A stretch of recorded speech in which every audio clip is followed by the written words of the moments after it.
नमस्कार, स्वागत है आपका यूपी तक में। मैं हूं कुमार अभिषेक।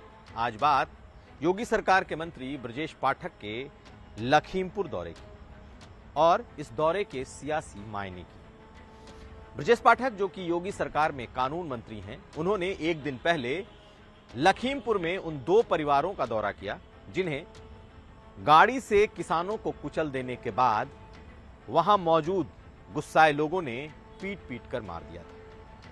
8 लोगों की मौत में ये दो वो लोग हैं जो बीजेपी के कार्यकर्ता थे, थार गाड़ी में मौजूद थे और थार से किसानों को कुचले जाने के बाद इन दोनों की पीट पीट कर हत्या कर दी गई थी। सरकार की तरफ से 45 लाख का मुआवजा इन परिवारों को भी दिया गया, लेकिन कोई दूसरा नेता इन्हें झांकने तक नहीं आया था। किसानों की मौत के बाद विपक्ष के तमाम लोग, किसान संगठनों के बड़े नेता राकेश टिकैत, प्रियंका गांधी, राहुल गांधी, अखिलेश यादव, तमाम बड़े नेता पहुंचे थे। उन्होंने किसानों के परिवारों को सांत्वना दी थी। कांग्रेस ने तो बकायदा 1-1 करोड़ रुपए की मुआवजा राशि भी दी थी। लेकिन बीजेपी के इन दो कार्यकर्ताओं के घर कानून मंत्री ब्रजेश पाठक पहुंचे और ब्रजेश पाठक ने इस परिवार के साथ, इन दोनों परिवारों के साथ अपनी संवेदना भी जताई। बात यह साफ निकलती है कि आखिर बीजेपी के नेता अगर इन दोनों परिवारों को सांत्वना देने गए तो आखिर किसानों के घर क्यों नहीं गए? क्या इसके पीछे कोई सियासी मकसद है? बीजेपी की तरफ से यह उम्मीद जरूर की जाती थी कि पार्टी अगर जाएगी तो कम से कम किसानों के घर भी जाएगी। विपक्ष से भी यही उम्मीद थी, लेकिन पार्टी सरकार में है और सरकार के मंत्री अगर जाएंगे तो कम से कम उन किसानों के घर भी जाएंगे जिनके यहां 4 मौतें हुई हैं। लेकिन एक सेलेक्टिव अप्रोच दिखाई दिया है और सरकार की तरफ से ब्रजेश पाठक बतौर मंत्री जब गए हैं तो बीजेपी कार्यकर्ताओं के घर पहुंचे। तो इसके सियासी नफा नुकसान और मायने क्या हैं? आप गौर करें, 2 दिन पहले वरुण गांधी ने एक ट्वीट किया था और ट्वीट में उन्होंने इशारा किया था कि कहीं ना कहीं इस मामले पर एक ध्रुवीकरण की कोशिश हो रही है। तो क्या बीजेपी को यह ध्रुवीकरण सियासी तौर पर सूट करता है, मुफीद है?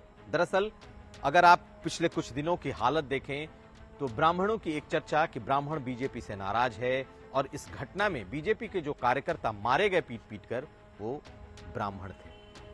और ऐसी स्थिति में बीजेपी के भीतर से एक ब्राह्मण चेहरा, एक ब्राह्मण मंत्री जाता है और उन दोनों के घर जाकर अपनी संवेदना प्रकट करता है। ये अच्छी बात है, परिवारों के घर जाना चाहिए, लेकिन कहीं ना कहीं इस मामले में एक सेलेक्टिव सियासी अप्रोच दिखाई दिया है। और सेलेक्टिव सियासी अप्रोच किस लिए?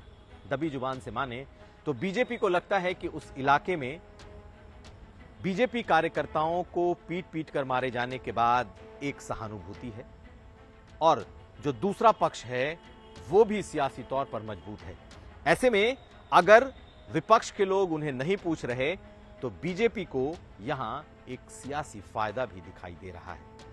और ऐसी स्थिति में एक मंत्री का वहां जाना और किसी मंत्री का या किसी बीजेपी के बड़े नेता का किसानों के यहां नहीं जाना, यह साफ दिखाता है कि इस पूरे मामले पर जो सियासी फायदा है वो लेने की एक कोशिश इस तरफ भी दिखाई दे रही है। कांग्रेस पार्टी विपक्ष की तरह अपनी भूमिका में है और उसने सिर्फ किसानों की बात की है, किसानों के घर पहुंचे हैं, किसानों को मुआवजा दिया है। तो बीजेपी ने मुआवजा सबको दिया, लेकिन जब सांत्वना देने की बारी आई है तो अपने बीजेपी कार्यकर्ताओं के घर ही जा पहुंचे। देखिए, मेरा मानना यह है कि कोई भी मंत्री अगर गया है वो कहीं पर होकर आ गया है, लेकिन पूरी सरकार उन सभी परिजनों के साथ में है जिनके 8 लोगों को उन्होंने खोया है। हमें भी दुख है और सरकार को भी दुख है। आदरणीय योगी जी ने उन 8 परिवार के लोगों की सहमति से ही एसआईटी भी बनाई। उन्हीं को जो चीज उन्होंने दी, जो मसौदा तैयार करके उन्होंने किसान संगठन और खुद बैठकर हमारे आला अधिकारियों के साथ जो मसौदा सरकार को दिया, उस मसौदे के तहत कार्रवाई हम कर रहे हैं। इसलिए हम ये सब भेदभाव, तुष्टीकरण और ये सब अपनी राजनीतिक रोटियां सेकने के लिए जो विपक्ष आज जा रहा है, मैं तो पूछना चाहता हूं कांग्रेस के लोगों से, जो जिस तरह से आज वो सिख भाइयों से हमदर्दी दिखा रहे हैं, 84 भूल गए? किस तरह से बर्बरता करके उनके गलों में आग लगाई जा रही थी, टायर डाल डालकर उनको मारा जा रहा था कांग्रेस के कार्यकर्ताओं के द्वारा, क्या हमारे सिख भाई भूल गए होंगे? लेकिन सरकार का मंत्री नहीं पहुंचा, इसको तूल दिया जा रहा है कि उन किसान परिवार में क्यों नहीं? मैंने कहा बहुत से लोग विजिट पर रहते हैं, दौरों पर रहते हैं, वो कहां होकर आ गए कहां नहीं, लेकिन सहानुभूति हमारी सरकार की उन 8 परिजनों से है जो 8 लोग हमने खोए हैं। हमें दुख भी है उस बात का, और इसीलिए सरकार ने उनकी प्रतिबद्धता दिखाते हुए उन परिजनों से मिलकर उन्होंने जो फैसला किया, जो उन्होंने सहमति दी, उसके तहत कार्रवाई भी हो रही है, न्यायिक जांच भी हो रही है और एफआईआर भी लिखी गई। और स्थानीय नेता है, कार्यकर्ता, वो लगातार मांग कर रहे हैं कि दूसरे पक्ष पे भी गिरफ्तारी हो। अभी तक उस पे कानूनी प्रक्रिया आगे क्यों नहीं बढ़ पाई, ये सवाल आप। कानून अपना काम कर रहा है। अब ये बार बार विपक्ष का नकारात्मक, जिस तरह का विपक्ष वहां पर जाकर अपनी कहना चाहिए राजनीतिक रोटियां सेकने के लिए घड़ियाली आंसू बहाने जा रहा है, हम विपक्ष के लिए काम नहीं करते हैं, हम उनके लिए काम करते हैं जो हमारे लिए, जिन्होंने हमको सरकार में भेजा है। हम विपक्ष के लिए काम नहीं करते। साफ तौर पर सरकार के मंत्री अखिलेश यादव के बयान और लखीमपुर खीरी मामले में विपक्ष की राजनीति पर पलटवार करते हुए कह रहे हैं कि सरकार अपना काम कर रही है और कानून की प्रक्रिया में इस मामले को देखा जा रहा है। लखनऊ से कैमरामैन हरीश कांडपाल के साथ अभिषेक मिश्रा। अब देखना यह है कि इसका क्या सियासी फायदा बीजेपी उठा पाती है। लेकिन जैसा कि वरुण गांधी के ट्वीट ने इशारा किया है, कहीं न कहीं इस मुद्दे पर अगर ध्रुवीकरण होता है तो वो बीजेपी को इस इलाके में फायदा पहुंचा सकता है, और यही बीजेपी की नजर में भी है।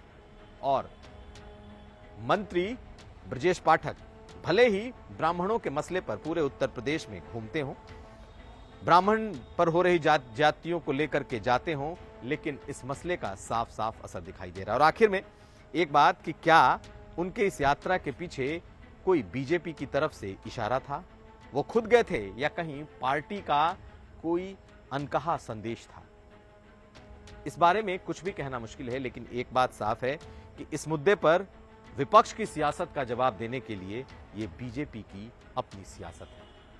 हालांकि किसानों के घर मंत्रियों, पार्टी किसी का नहीं जाना, ये जरूर दिखाता है कि कम से कम बीजेपी को या उनकी सरकार के मंत्रियों को किसानों के घर भी जाना चाहिए था। कुमार अभिषेक, यूपी तक।